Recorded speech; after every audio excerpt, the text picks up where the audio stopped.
Здравейте!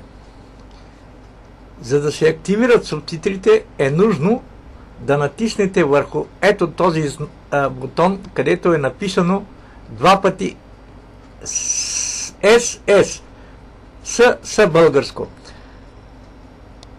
Натискате върху него и трябва да стане червен.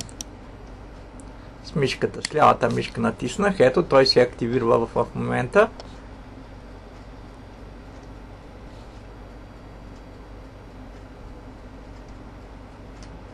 Така, горе написа английски и бутона е почервенял. Когато посочим този бутон, се показва панел, на който пише най-отгоре превод на надписите.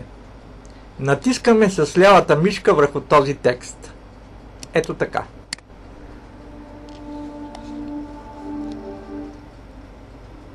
След което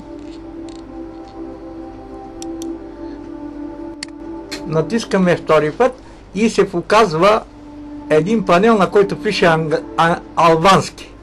Натискаме върху албански с лявата мишка и се показва плъзгач от дясно червен. Предърпваме го, докато се покаже необходимия на език, който търсим.